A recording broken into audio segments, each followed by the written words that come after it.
పక్షుల గ్రామంలో భారీ వర్షం. చిచ్చుకాకి ఎప్పుడూ ఒకటే కల. తను ఏ పని చేయకుండా కాలు మీద కాలు వేసుకుని దర్జాగా మహారాణిలా బ్రతకాలనే కోరిక. కాని ఆమె వాస్తవ పరిస్థితి దానికి పూర్తిగా భిన్నంగా ఉంటుంది. ఆమెకు ఊరి చివరన ఒక పాత పెంకిటిల్లు మాత్రమే ఉంది. ఆ ఇంటి ముందు మాత్రం చాలా విశాలమైన ఖాళీ స్థలం ఉంటుంది.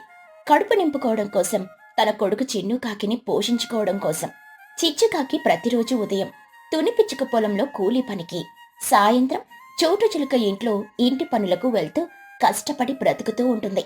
ఒకరోజు మధ్యాహ్నం తునిపిచ్చుక పొలంలో ఎండలో కలుపు తీస్తూ చిచ్చుకాకి విసుక్కుంటూ ఉంటుంది. చిచ్చుకాకి నడుం పట్టుకుని ఆయాసపడుతూ, అబ్బా, నా నడుం విరిగిపోతుంది. ఉదయం నుండి ఈ ఎండలో మట్టిలో పడి కొట్టుకుంటున్నాను. నా కర్మ కాకపోతే ఆ తుని పిచ్చికేమో ఏసీలో కూర్చొని నాకు ఆర్డర్లు వేస్తుంది. నేను మాత్రం ఈ బురదలో కూలిదానిలా పడి చేస్తున్నాను. ఈ కష్టాలు ఎప్పటికి తీరుతాయో ఏమిటో. ఎవరి కింద పని చేయకుండా నాకంటూ ఒక సొంత వ్యాపారం ఉండి నేను కూడా కాలు మీద కాలేసుకుని కూర్చొని డబ్బులు సంపాదించే రోజు ఎప్పుడొస్తుందో ఆ దేవుడికే తెలియాలి. తునిపిచ్చుక పొలానికొచ్చి, ఏంటి చిచ్చు, అక్కడే నిలబడి సొంతంగా మాట్లాడుకుంటున్నావు? పని అయిపోయిందా? ఈరోజు సాయంత్రంలోపు ఆ గట్టు మీదున్న కలుపంతా తీసేయాలి. నేను మార్కెట్కి వెళ్తున్నాను. పని పూర్తయ్యాక ఇంటికి వెళ్ళు. చిచ్చుకాకి నొసలు చిట్లించుకొని, ఆ తీస్తానులే తుని, దానికి ఎందుకంతలా చెబుతున్నావు? నా పని నేను కరెక్ట్గానే చేస్తాను కదా. సరేలే, సాయంత్రం చోటు చిలక ఇంట్లో కూడా గిన్నెలు తోమాలి. నేను కొంచెం త్వరగా వెళ్తాను. అలా రోజంతా కష్టపడి సాయంత్రం చోటు చిలుక ఇంట్లో పనులు ముగించుకొని బాగా అలసిపోయి చిచ్చుకాకి తన పాత పెంకుటింటికి చేరుకుంటుంది. ఇంటి ముందు ఉన్న విశాలమైన ఖాళీ స్థలంలో కొడుకు చిన్నుకాకి ఆడుకుంటూ ఉంటాడు. చిచ్చుకాకి వాడికి అన్నం పెట్టి కాసేపు ఆ అరుగు మీద కూర్చొని విశ్రాంతి తీసుకుంటూ ఉంటుంది.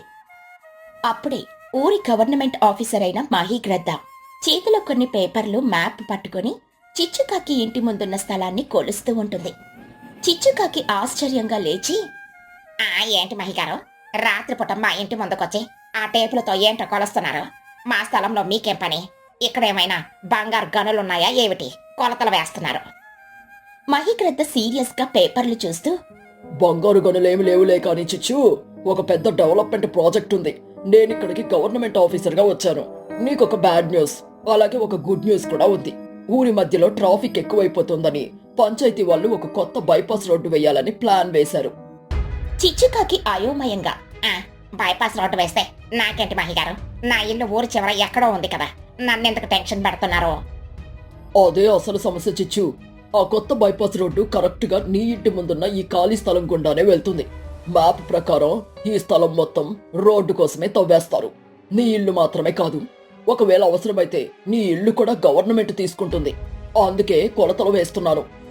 చిచ్చుకాకి షాక్ అయ్యి గుండెలు బాదుకుంటూ, ఏమిటి రోడ్డా నా ఇంటి ముందు నుండా? అన్యాయం మహిగారు, ఇది మహా అన్యాయం. ఊళ్ళో వాళ్ళ ఇళ్ళన్నీ వదిలేసి ఊరి చివర పడి ఉన్న నా పేదదాని ఇంటి ముందే రోడ్డు వేస్తారా? నా స్థలాన్ని తవ్వేస్తారా? నేను అసలు ఒప్పుకోను కాక ఒప్పుకోను. చిన్నుకాకి ఏడుస్తూ, అంకుల్, మా ఇంటి ముందు రోడ్డు వేస్తే నేను ఎక్కడ ఆడుకోవాలి? మా ఇల్లు కూలగొట్టకండి అంకుల్, ప్లీజ్. మేమెక్కడికి వెళ్ళాలి? మహీగ్రద్ద జాలిగా, చిచ్చు, నేను చెప్పేది అర్థం చేసుకో. ఇది గవర్నమెంట్ ఆర్డర్. నువ్వు అడ్డుపడితే లాభం లేదు. ఇదిగో ఈ స్థలం పోతుంది కాబట్టి నీ పాత పెంకుటిల్లు కూడా గవర్నమెంట్కి అమ్మేయ్. వాళ్ళు నీకు మంచి డబ్బులు ఇస్తారు. ఆ డబ్బులతో ఊరి మధ్యలో వేరే మంచి ఇల్లు కట్టుకుని హాయిగా బ్రతుకు. ఇది నీకు మంచి అవకాశమే కదా. చిచ్చుకాకి కోపంగా ఊగిపోతూ, డబ్బులిస్తారా? మీ గవర్నమెంట్ డబ్బులు నాకొద్దు. ఈ స్థలం, ఈ పాత పెంకటిల్లు నా ప్రాణం మహిగారు. ఎన్ని కష్టాలు వచ్చినా నేను నా ఇల్లు వదలను. మీరు మా ఇంటిని ఏమీ చేయడానికి వీల్లేదు. నేను ఇక్కడ నుండి ఎక్కడికి వెళ్లేదే లేదు. ఈ మీ రోడ్డు ప్లాన్ మార్చుకోండి, లేదంటే నేను ఊరంతా గోల చేస్తాను.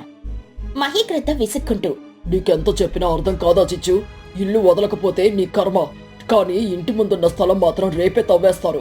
అప్పుడు నీ ఇంటికి బయటికి రావడానికి కూడా దారుండదు, చూసుకో. నేను నా డ్యూటీ పూర్తి చేశాను. రేపు ఉదయాన్నే జేసీబీలు వస్తాయి, రెడీగా ఉండు. మహీగ్రద్ద వార్నింగ్ ఇచ్చి వెళ్లిపోతుంది. చిచ్చుకాకి, చిన్నుకాకి ఇద్దరు గుండెలు పగిలేలా ఏడుస్తారు. తమకున్న ఒకే ఒక్క ఆస్తిని గవర్నమెంట్ వాళ్ళు లాక్కుంటున్నారని చిచ్చుకాకి రాత్రంతా నిద్ర పట్టదు. మరుసటి రోజు ఉదయాన్నే మహీగ్రద్ద జేసీబీ మిషన్లను తీసుకొనొస్తారు. చిచ్చుకాకి ఎంత అడ్డుపడినా, ఏడ్చినా ఎవరూ వినరు. చిచ్చుకాకి కళ్ళ ముందే ఆమె ఇంటి ముందున్న ఆ పెద్ద స్థలాన్ని లోతుగా, చాలా విశాలంగా తవ్వేస్తారు. ఇప్పుడు చిచ్చుకాకి పెంకుటింటి ముందు ఒక పెద్ద కందకం ఏర్పడుతుంది. ఆ రాత్రి చిచ్చుకాకి, చిన్ను తీవ్రమైన బాధతో ఇంట్లో ముడుచుకుని కూర్చుంటారు. చిన్నుకాకి ఏడుస్తూ కడుపు పట్టుకుని, అమ్మో, నాకు చాలా ఆకలిగా ఉందమ్మా. ఈ రోజు నువ్వు పనికి వెళ్ళలేదు కదా, ఇంట్లో వండడానికి బియ్యం కూడా లేవు. నేను ఆకలితో ఉండలేకపోతున్నానమ్మా. చిచ్చుకాకి కన్నీళ్లు తుడుచుకుంటూ కొడుకుని హత్తుకుని, అయ్యా అడవకరా నాన్న, ఈ ఒక్క రాత్రికి కడుపులో కొన్ని నీళ్లు తాగి పడుకోరా. నా ప్రాణం కంటే ఎక్కువగా చూసుకుని నా ఇంటి ముందు స్థలాన్ని ఎలా తవ్వేశారో చూసావా? రేపు ఆ గుంటలో సిమెంట్ పోసి రోడ్డు వేస్తే మనం బయటికి వెళ్ళడానికి కూడా దారి ఉండదు. మన బతుకు ఇంతేరా, పేదవాళ్ళం కదా, మనల్ని ఎవరైనా అని చేస్తారు. దేవుడు కూడా మనల్ని మర్చిపోయాడురా. పడుకో నాన్న, ఏడవకు. తల్లి కొడుకులిద్దరూ ఆకలితో బాధతో ఏడుస్తూనే నిద్రపోతారు. కాని ఆ రాత్రి ప్రకృతి కూడా తన ప్రతాపాన్ని చూపించడం మొదలు పెడుతుంది. అర్ధరాత్రి సమయంలో ఆకాశం బద్దలైనట్లుగా భయంకరమైన ఉరుములు మెరుపులతో భారీ వర్షం కురవడం మొదలవుతుంది. ఆ వాన ఎంత తీవ్రంగా ఉందంటే ఊరి చివర ఉన్న పెద్ద చెరువులో నీళ్లు నిండిపోయి కట్టలు తెగిపోయే పరిస్థితి వస్తుంది. చిన్నుకాకి ఉలిక్కిపడి లేచి, అమ్మో, ఏంటమ్మా బయటంత పెద్దగా చప్పుడొస్తుంది? ఉరుములు చూడు, ఇల్లే కూలిపోయేలా ఉన్నాయి. నాకు భయం వేస్తుందమ్మా. భయపడకరా చిన్నగా, అది గాలి వానరా. మన పెంకుటిల్లు గట్టిగానే ఉందిలే, లోపలికి నీళ్లు రావలే. నువ్వు దుప్పటి కప్పుకొని పడుకో. ఆ కుండపోత వర్షానికి ఊరి చెరువు కట్ట తెగిపోతుంది. చెరువులోని నీళ్లన్నీ ఉప్పొంగి ప్రవాహంలో ఊరి చివరకు వచ్చి సరిగ్గా చిచ్చుకాకి ఇంటి ముందు గవర్నమెంట్ వాళ్ళు తవ్విన ఆ అతిపెద్ద గుంటలోకి దూకుతాయి. రాత్రంతా ఆ నీళ్లు అలా ఆ గుంటలోకి ప్రవహిస్తూనే ఉంటాయి. చెరువు నీళ్లతో పాటు చెరువులో ఉన్న వందలాది చేపలు కూడా కొట్టుకొచ్చి ఆ గుంటలో పడిపోతాయి. ఉదయం అవుతుంది. వర్షం ఆగిపోయి సూర్యుడొస్తాడు. చిన్నుకాకి మెల్లిగా లేచి ఇంటి తలుపు తెరిచి బయటికి చూస్తాడు. బయట దృశ్యాన్ని చూసి వాడికి మాట పడిపోతుంది. చిన్నుకాకి షాక్ అయ్యి అరుస్తూ, అమ్మో అమ్మో, తొందరగా బయటికి రా అమ్మా. మన ఇంటి ముందు సముద్రం వచ్చేసిందమ్మా. బాబోయ్, తొందరగా రా. చిచ్చుకాకి కంగారుగా పరిగెత్తుకుంటూ వచ్చి, ఏమిట్రా అరుస్తున్నావు? సముద్రం ఏంటి? బయట చూసి నోరెళ్లపెట్టి, అమ్మ బాబాయ్, ఇదేమిటి? నిన్న ఇక్కడ పెద్ద గుంట తవ్వారు కదా, ఇప్పుడు ఇదంతా నీళ్లతో నిండిపోయి ఒక కాలువలాగా మారిపోయిందేమిటి? ఈ నీళ్ళు ఎక్కడి నుండి వచ్చాయిరా? అమ్మో, అటు చూడు, ఆ నీళ్ళల్లో ఏవో ఎగురుతున్నాయి. అవేంటమ్మో? చిచ్చుకాకి కళ్ళు పెద్దవి చేసి చూస్తూ, అరే, అవి అవి చేపలరా, పెద్ద పెద్ద చేపలు. రాత్రి చెరువు కట్ట తెగిపోయి నీళ్ళన్నీ మన ఇంటి ముందు గుంటలోకి వచ్చేసాయి కదా, ఆ నీళ్లతో పాటే చెరువులోని చేపలన్నీ ఇక్కడికి కొట్టుకుని వచ్చేసాయి. అరరే, ఈ చేపలన్నీ మన ఇంటి ముందు నీళ్ళల్లోనే ఎగురుతున్నాయిరా. చిచ్చుకాకి కళ్ళల్లో ఒక్కసారిగా మెరుపు కనిపిస్తుంది. ఆమె పిసినారి వ్యాపార బుద్ధి నిద్రలేస్తుంది. కాలు మీద కాలు వేసుకుని బ్రతకాలన్న ఆమె కల ఇప్పుడు ఆమె కళ్ళ ముందే ఒక అవకాశంగా కనిపిస్తుంది. చిచ్చుకాకి గట్టిగా నవ్వుతూ, ఒరే చిన్నగా, దేవుడు మన కష్టాలు చూసి కరుణించాడ్రా. నిన్న గవర్నమెంట్ వాళ్ళు గుంట తవ్వారని ఏడ్చాం కానీ ఆ గుంట మన పాలిట అదృష్టంగా మారిందిరా. ఈ చేపలు పట్టుకోవడానికి మనం ఎక్కడికో చెరువు దగ్గరికి వెళ్లాల్సిన పనే లేదు. దేవుడు డైరెక్ట్ గా చేపలను మన గుమ్మం ముందుకి పంపించాడు. అంటే ఇప్పుడు ఏం చేద్దామమ్మా? ఈ చేపలను వండుకొని తిందామా? వండుకొని తినడం ఏమిట్రా తత్తమ్మ, మన వ్యాపారం చేద్దాం. నేను ఎప్పటి నుండో ఎదురు చూస్తున్నా సొంత వ్యాపారం నాకు దొరికేసింది. ఈ రోజు నుండి తొనిపిచ్చుక పొలంలో కూలి పనికి నేను వెళ్ళను. ఆ చోటు ఇంట్లో గిన్నెలు కూడా నేను తోమను. నేను ఇప్పుడు చిచ్చు చేపల వ్యాపారిని. త్వరగా వెళ్ళి ఇంట్లో ఉన్న గాలం బుట్టలు తీసుకుంటారా. ఈ రోజే మన దశ తిరిగిపోవాలి. చిచ్చుకాకి ఎంతో ఉత్సాహంగా తన ఇంటి గుమ్మం ముందే దర్జాగా కాలు మీద కాలు వేసుకుని కూర్చుంటుంది. చేతిలో గాలం పట్టుకుని ఇంటి ముందున్న ఆ కాలువలో వేస్తుంది. చేపలు దండిగా ఉండడంతో క్షణాల్లోనే పెద్ద పెద్ద చేపలు ఆమె గాలానికి చిక్కుకుంటాయి. చిచ్చుకాకి వందలాది చేపలను పట్టి బుట్టల్లో నింపుకుంటుంది. ఆ చేపల బుట్టలను తీసుకుని ఊరి మధ్యలో ఉన్న మార్కెట్కి దర్జాగా వెళ్తుంది. చిచ్చుకాకి మార్కెట్లో గట్టిగా అరుస్తూ, రండి రండి, తాజా చేపలు, చెరువు నుండి డైరెక్ట్ గా వల వేసి పట్టిన బ్రతికున్న చేపలు. రండి బాబు రండి, వానాకాలం స్పెషల్ నాటు చేపలు. తుని పిచ్చుక కూరగాయలు కొంటూ ఆశ్చర్యంగా, ఏంటి చిచ్చు, ఉదయం నుండి పొలానికి రాలేదేంటి అని వెతుకుతున్నాను. నువ్విక్కడ మార్కెట్లో కూర్చొని చేపలు అమ్ముతున్నావా? ఈ చేపలు ఎక్కడివి నీకు? అవును చిచ్చు, మా ఇంట్లో అంట్లు కూడా తోమలేదు ఈ రోజు. అయినా నీకు ఈ చేపలు పట్టుకొచ్చే టైం ఎక్కడిది? అసలు ఈ ఐడియా ఎలా వచ్చింది నీకు? చిచ్చుకాకి స్టైల్ గా కాలు మీద కాలు వేసుకుని, ఆ కూలీ పనులు పాచి పనులు నేను మానేశాను తుని. ఇప్పుడు నా రేంజ్ మారిపోయింది. ఈ చిచ్చుకాకి ఇప్పుడు ఒక పెద్ద బిజినెస్ ఉమెన్. ఈ చేపలు ఎక్కడివి అంటారా? దేవుడు నా ఇంటి ముందు ఒక పెద్ద ఫిష్ పాండ్ ఏర్పాటు చేశారులే. నేను గుమ్మంలో కుర్చీ వేసుకొని కూర్చొని టీ తాగుతూ కాలం వేస్తే ఈ చేపలు పడ్డాయి. కావాలంటే తలా 1 కిలో కొనుక్కోండి, మంచి రేటుకే ఇస్తాను. మహీకృత అక్కడికి వస్తూ హలో చిచ్చు, ఏంటి వ్యాపారం బాగా జోరుగా జరుగుతున్నట్టుంది? చిచ్చుకాకి గర్వంగా అంతా మీ దయ మహిగారు. నిన్న మీరు నా ఇంటి ముందు గుంట తవ్వించారు కదా, రాత్రి వర్షానికి చెరువు నీళ్ళు చేపలు అన్ని అందులోకి వచ్చేసాయి. ఇప్పుడు నా ఇంటి ముందు సముద్రం ఉంది. అయినా మీరు ఈ రోజు జేసీబీలు తీసుకొని వచ్చి రోడ్డు వెయ్యాలి కదా, ఇంకా రాలేదేమిటి? మహీకృత నవ్వుతూ అదే చెప్పడానికి వచ్చాను చిచ్చు. రాత్రి వచ్చిన వరదకి చెరువు కట్ట తెగిపోయి నీ ప్రదేశం అంతా కాలువలాగా మారిపోయింది కదా. ఇప్పుడు అక్కడ రోడ్డు వేయడం అసాధ్యమని ఇంజనీర్లు చెప్పారు. అందుకే గవర్నమెంట్ ఆ రోడ్డు ప్రాజెక్ట్ ని పూర్తిగా క్యాన్సిల్ చేసింది. నీ ఇంటి ముందు రోడ్డు పడదు, ఆ స్థలం నీకే సొంతం. ఆ గుంట అలా కాలువలాగానే ఉంటుంది. చిన్నుకాకి ఆనందంతో ఎగురుతూ ఓ అమ్మ, విన్నావో?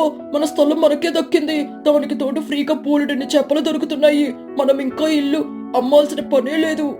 చిచ్చుకాకి ఆనంద బాష్పాలతో నిజంగానే మహిగారు, నా స్థలం నాకే దక్కిందా? ఎంత మంచి కబురు చెప్పారు. ఈ రోజు దేవుడు నా వైపే ఉన్నాడు, నన్ను కూలిదాని నుండి మహారాణిని చేశాడు. ఇదిగో మహిగారు, ఈ పెద్ద చేపను మీరు ఉచితంగా పట్టుకెళ్ళండి, నా సంతోషానికి బహుమతి. వావ్ చిచ్చు, ఒకే వర్షం నీ బ్రతుకుని ఎలా మార్చేసింది. నువ్వు అనుకున్నట్టే కాలు మీద కాలు వేసుకుని కూర్చొని డబ్బులు సంపాదిస్తున్నావు. నీ అదృష్టానికి నిజంగా దండం పెట్టాలి. నాకు ఒక 2 కిలోల చేపలు ఇవ్వు చిచ్చు. నాకు కూడా 1 కిలో ఇవ్వు చిచ్చు. ఈ రోజు నా ఇంట్లో చేపల పులుసు పక్క. చిచ్చుకాకి ఆనందంగా తుని చోటు మరియు ఊరి జనాలు అందరికీ చేపలు అమ్ముతుంది. ఆ ఒక్క రోజులోనే చిచ్చుకాకి వేల రూపాయల లాభం వస్తుంది. కష్టాల నుండి బయటపడి ఊహించని విధంగా తన ఇంటి ముందే చేపల కాలువ ఏర్పడడంతో చిచ్చుకాకి జీవితం పూర్తిగా మారిపోతుంది. ఇక ప్రతిరోజు ఉదయం చిచ్చుకాకి ఎంతో దర్జాగా తన పెంకుటింటి గుమ్మం ముందు కాలు మీద కాలు వేసుకుని టీ తాగుతూ గాలం వేసి చేపలు పడుతూ ఉంటుంది. ఆ చేపలను మార్కెట్లో అమ్ముకుంటూ ఎలాంటి కష్టం శ్రమ లేకుండా ఎంతో ఆనందంగా కోటీశ్వరురాలిలా తన జీవితాన్ని గడుపుతుంది. అరటి తోటలో చెట్టు తొర్రలో భోజనాలు. తుని పిచ్చుకకు ఒక అందమైన అరటి తోట ఉంటుంది. ఆ తోట మధ్యలో ఒక చాలా పెద్ద మర్రి చెట్టుంటుంది. తుని పిచ్చుక ఆ తోటలో పండే అరటి పండ్లను ఊరిలో అమ్ముకుంటూ తన జీవనం సాగిస్తూ ఉంటుంది. పక్షుల గ్రామంలో ఒక పాత పద్ధతుంది. ప్రతి సంవత్సరం వర్షాకాలం మొదలయ్యే ముందు ఊరి పక్షులన్నీ కలిసి ఒక దగ్గర చేరి వంటలు చేసుకుని కడుపు నిండా భోజనాలు చేస్తాయి. ఆ సంవత్సరం కూడా వర్షాకాలం దగ్గర పడుతూ ఉండడంతో ఎక్కడ భోజనాలు చేయాలి అని మాట్లాడుకోవడానికి తుని పిచ్చుక, చోటు చిలుక, చిచ్చుకాకి, మహీగ్రద్ద, లూసి పావురం మరియు పిల్లలు రచ్చబండ దగ్గర కలుసుకున్నారు. మహీగ్రద్ద అందరినీ ఉద్దేశించి, ఏంటి అందరూ వచ్చారు కదా, ఇంకో వారం రోజుల్లో వర్షాకాలం వచ్చేలా ఉంది. ఆకాశం అప్పుడే మబ్బులు పడుతుంది. మన ఆచారం ప్రకారం వర్షాలు మొదలయ్యేలోపు మనమందరం కలిసి భోజనాలు చెయ్యాలి కదా. ఈ సంవత్సరం ఎక్కడ ఏర్పాటు చేద్దాం? మీ సలహాలు చెప్పండి. అవును మహిగారు, ప్రతి సంవత్సరం చెరువు గట్టు మీద చేసుకునే వాళ్ళం కదా. కానీ ఈ సంవత్సరం ఎండలు మండిపోతున్నాయి. చెరువు గట్టు మీద అస్సలు చెట్లే లేవు, నీడా లేదు. అక్కడ వంట చేసి తినాలంటే మనం ఉడికిపోవడం ఖాయం. ఏదైనా చల్లగా ఉన్న చోటైతే బాగుంటుంది. లూసి చెప్పింది నిజమే. నాకు ఎండలో అస్సలు వంటలు చెయ్యాలనే లేదు. ఏదైనా మంచి పచ్చటి చెట్లున్న ప్రదేశం అయితే బాగుంటుంది. ఎక్కడుందో ఆలోచించండి. చిచ్చుకాకి ఆలోచిస్తూ, పచ్చడి చెట్లున్న ప్రదేశమా? అరే, తుని పిచ్చుకకు ఒక పెద్ద అరటి తోట ఉంది కదా, అక్కడ అరటి చెట్ల ఆకుల వల్ల భలే చల్లగా ఉంటుంది. మనం ఈసారి వంటల ప్రోగ్రాం తుని పిచ్చుక అరటి తోటలోనే పెట్టుకుందాం. నా ఐడియా సూపర్ కదా. వావ్ చిచ్చుకాకి, నువ్వు భలే చెప్పావే. తుని తోటలో అయితే నీడకి నీడ, పచ్చదనానికి పచ్చదనం. అక్కడ వంటలు చేసుకుని తింటే ఆ మజానే వేరు. తుని, ఏమంటావు? మేమందరం నీ తోటలో వంటలు చేసుకోవచ్చా? తుని పిచ్చుక కొద్దిగా కంగారు పడుతూ, అయ్యో, నా తోటలోనా? మీరు నా తోటకి వస్తే నాకు చాలా సంతోషమే మహిగారు. కానీ ఒక చిన్న సమస్య ఉంది. నా తోటలో అరటి చెట్లు చాలా దగ్గరగా ఉంటాయి. వంటలు చేసుకోవడానికి, మనమందరం కలిసి కూర్చోడానికి అక్కడ ఎక్కువ స్థలం లేదు కదా. చోటు చిలుక ఆశ్చర్యంగా, ఏంటి తుని, నీ తోట చాలా పెద్దది కదా, వంట చేసుకోవడానికి స్థలం ఎందుకుండదు? అరటి చెట్ల మధ్యలో ఖచ్చితంగా కొంచెం ఖాళీ జాగా ఉంటుంది కదా. స్థలం ఉంది చోటు, కానీ ఆ స్థలం మధ్యలో ఒక చాలా పెద్ద మర్రి చెట్టు ఉంది కదా, ఆ చెట్టు ఎంత దట్టంగా ఉంటుందో మీకు తెలుసు. ఆ చెట్టు వల్లనే తోటలో సగం స్థలం పోయింది. అందుకే మనమందరం కలిసి అక్కడ కూర్చొని వంటలు చేసుకోవడం చాలా కష్టమవుతుంది. చిచ్చుకాకి నవ్వుతూ, అరరే, దానికి ఎందుకు అంతలా ఆలోచిస్తున్నావు తుని? నీ తోటలో ఆ పెద్ద చెట్టు ఉండడం వల్ల నీ అరటి చెట్లకు కూడా సరిగ్గా ఎండ తగలడం లేదు. నేనొక మంచి సలహా ఇస్తాను, విను. మనం అందరం వెళ్ళి ఆ పెద్ద చెట్టును నరికేసి తీసేద్దాం. అప్పుడు నీకు చాలా స్థలం వస్తుంది. మనం హాయిగా అక్కడ టెంట్లు వేసుకుని వంటలు చేసుకోవచ్చు. ఏమంటావు? తుని పిచ్చుక భయపడుతూ, ఏంటి, ఆ చెట్టును నరికేయాలా? అమ్మో, వద్దు చిచ్చు. ఆ చెట్టు ఎన్నో ఏళ్లుగా అక్కడుంది. అది నాకు చాలా ఇష్టం. దానివల్ల నాకు నీడ దొరుకుతుంది. వంటల కోసం అంత పెద్ద చెట్టును నరికేయడం నాకిష్టం లేదు. చోటు చిలుక చిచ్చుకాకి మీద కోపంగా, ఏమే చిచ్చుకాకి, నీకసలు బుద్ధుందా? మన సంతోషం కోసం, ఒక్కరోజు భోజనాల కోసం అంత పెద్ద ప్రాణం ఉన్న చెట్టును కొట్టేద్దామంటావా? నీకు పిచ్చి పట్టిందా ఏంటి? చెట్లను నరకడం ఎంత పెద్ద తప్పు? నువ్వలా ఎలా మాట్లాడావే? చిచ్చుకాకి వెటకారంగా, ఓహా, నేనేదో తునికి మంచి స్థలం వస్తుందని సలహా ఇచ్చాను. అయినా చెట్టును నరకకపోతే అక్కడ స్థలం ఎక్కడుంటుంది? బయట ఎక్కడ వంటలు చేసుకుందామన్నా ఎండలు మండిపోతున్నాయి. మీకు ఎండలో వండుకోవడం ఇష్టమైతే చేసుకోండి. నేను మాత్రం ఎండలోకి రానుగాక రాను. చిచ్చు, చోటు అన్న దాంట్లో తప్పే లేదు. పర్యావరణాన్ని నాశనం చేసి మనం పండుగ చేసుకోవడం కరెక్ట్ కాదు. చెట్టుని నరకడం అనేది సరైన పరిష్కారం కాదు. మనం వేరే ప్రదేశం ఏదైనా వెతుకుదాం. ఎండున్నా పర్వాలేదు, ఏదైనా పందిరి వేసుకుందాం. అవును, వేరే దారి చూసుకుందాం. తుని తోటలో స్థలం లేనప్పుడు మనం బలవంతం చేయడం దేనికి? పెద్దలందరూ ఇలా వాదించుకుంటూ ఒక పరిష్కారం దొరక్క నిరాశగా ఉంటారు. అప్పుడే అక్కడ ఆడుకుంటున్న పిల్లలు బుజ్జి పిచ్చుక, బన్ను చిలుక, చిన్నుకాకి వాళ్ళ దగ్గరకొస్తారు. వాళ్ళ మాటలన్నీ విన్న బుజ్జి పిచ్చుకకు ఒక అద్భుతమైన ఐడియా వస్తుంది. బుజ్జి పిచ్చుక అందరినీ ఆపుతూ, అందరూ ఒక్కసారి నా మాట వినండి. మీరు చెట్టును కొట్టేయాలి, ఎండలో వండుకోవాలి అని ఎందుకు గొడవ పడుతున్నారు? దానికి నేనొక సూపర్ ఐడియా చెబుతాను, వినండి. తుని పిచ్చుక ఆశ్చర్యంగా, ఏంటి బుజ్జి, నీ ఐడియా ఏంటో చెప్పు. మనకి అరటి తోటలో చెట్టు తీయకుండా స్థలం ఎలా వస్తుంది తల్లి? అమ్మా, మనం ఆ చెట్టుని కొట్టేయాల్సిన అవసరం లేదు. ఆ మర్రి చెట్టు కాండం చాలా లావుగా ఉంటుంది కదా. మనం ఆ చెట్టును మొత్తం తీసేయకుండా దాని కాండాన్ని కొంచెం కొంచెం చెక్కి లోపల ఒక పెద్ద చెట్టు తొర్రలాగా తయారు చేద్దాం. చోటు చిలుక షాక్ అయ్యి, చెట్టు తొర్రనా? అంటే చెట్టు లోపల స్థలం చేద్దామంటున్నావా బుజ్జి? అవునాంటీ, మనం చెట్టు కాండాన్ని లోపల గుల్లగా చెక్కితే అదొక పెద్ద గుహలాగా, గదిలాగా మారుతుంది. ఆ చెట్టు తొర్ర లోపల మనం అందరం హాయిగా కూర్చోవచ్చు. చెట్టుకు ఎలాంటి ప్రాణాపాయం ఉండదు. పైగా అది బ్రతికే ఉంటుంది. మనం వంటలు ఆ చెట్టు ముందు చేసుకుని వర్షం వచ్చినా ఎండొచ్చినా మనం ఆ చెట్టు తొర్ర లోపల కూర్చొని ప్రశాంతంగా భోజనం చేయొచ్చు. ఎలా ఉంది నా ఐడియా? బుజ్జి పిచ్చుక చెప్పిన ఐడియా విని అక్కడున్న పక్షులన్నీ ఆశ్చర్యంతో షాక్ అవుతాయి. ఆ ఆలోచన వాళ్ళకి చాలా కొత్తగా, అద్భుతంగా అనిపిస్తుంది.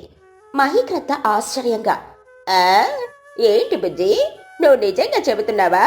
చెట్టును కొట్టకుండా దాని లోపల చెక్కి తొర్ర చేయడం అంటే చాలా తెలివైన ఆలోచనే.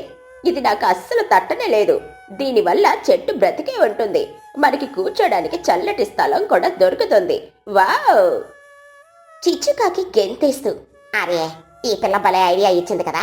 చెట్టు లోపల కూర్చుంటే ఏసీ వేసినట్టు ఫుల్గా చల్లగా ఉంటుంది. ఈ ఎండ దెబ్బ అస్సలు తగలదు. నాకు ఈ ఐడియా పిచ్చ పిచ్చగా నచ్చేసింది. నేనైతే రేపే పని మొదలు పెట్టేస్తాను. చోటు చిలుక బుజ్జిని దగ్గరికి తీసుకుని, బుజ్జి, నువ్వు చాలా ఇంటెలిజెంట్వి. ప్రకృతిని కాపాడుకుంటూనే మన సమస్యను ఎలా పరిష్కరించాలో చాలా బాగా చెప్పావు.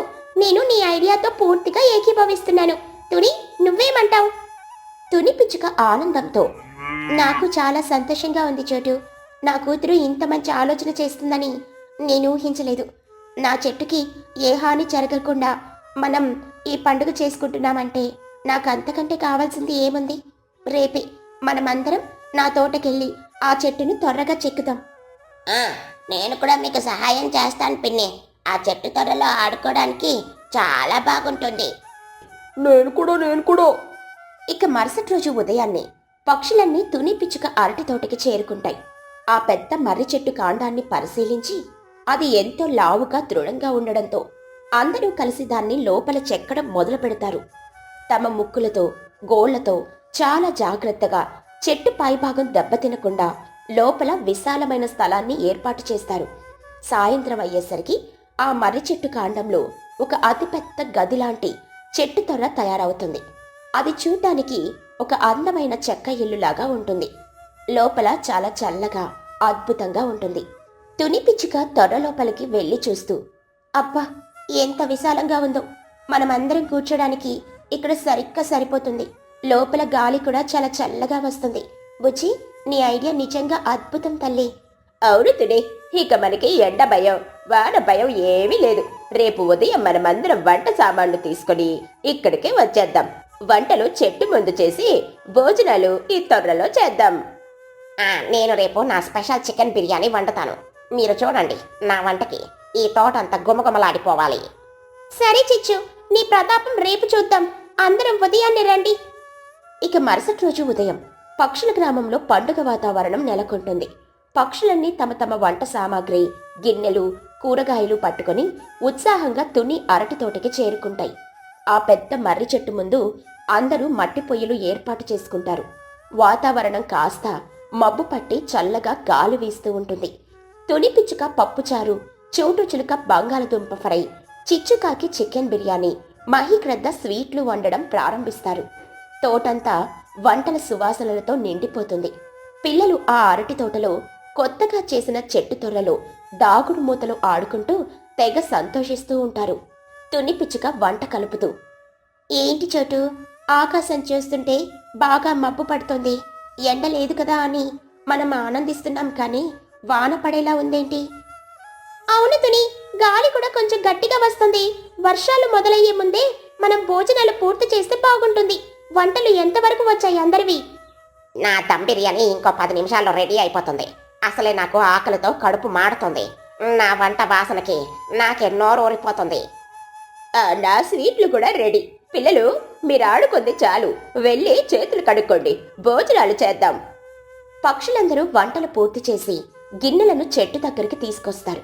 అందరూ అరిటాకులు కోసుకుని భోజనానికి సిద్ధమవుతారు. కరెక్టుగా అదే సమయానికి ఆకాశం ఒక్కసారిగా ఉరుములతో దద్దరిల్లుతుంది.